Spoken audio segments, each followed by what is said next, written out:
Hello friends, so like many of you, I have a few hobbies, or at least I did when I was a kid, but unfortunately one of my hobbies died when I was 12, and we had to sell the other two when my parents sold the family farm and moved to a different part of the country, right when I started high school.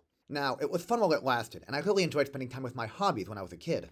Granted, they were pretty small, so I didn't really cover much distance when riding on them, and mostly just ended up riding around in circles around our front yard.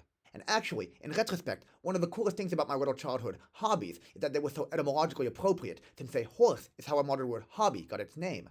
Originally, a hobby was part of the phrase hobby horse, which had all sorts of meanings throughout history, which were often used inconsistently. In the 19th century, it denoted a type of bicycle, and a few centuries before that, it referred to a loose woman, for example, Leontis's wife, in William Shakespeare's comedy A Winter's Tale.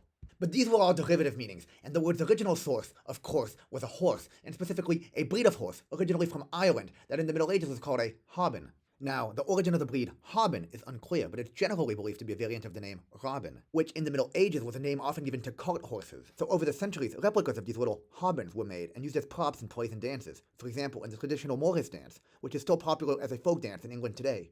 It was also used as a toy for children, and of course, it still is. And so, what does one do with a toy horse? Well, one often rides around in circles, without any specific destination to get to. And so, originally, only children played with these toy horses, and so a hobby horse was associated with this childish pursuit. And eventually, any activity that was just for fun and didn't have any real purpose became known as a hobby horse. And after the horse component was dropped, it was simply known as a hobby. And after the Industrial Revolution, many more people, of all ages, worked less and had time to pursue more hobbies. And the word was also adopted by multiple modern languages, including many non-Indo-European languages completely unrelated to English, such as, for example, Hungarian and Turkish. So anyway, my beloved childhood horses, well, they weren't toys and were definitely real, but they were still hobby horses in the sense that, when I rode them, I wasn't going anywhere in particular, and were just having fun. So, with all that in mind, whatever you're doing when you're riding your hobby horse, so to speak, whether it be rock climbing, or baking, or chess, or making etymology videos on YouTube.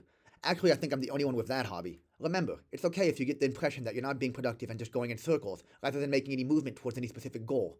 What matters is that you're having fun doing what you do, so if that's the case, then enjoy the ride, and thanks for watching.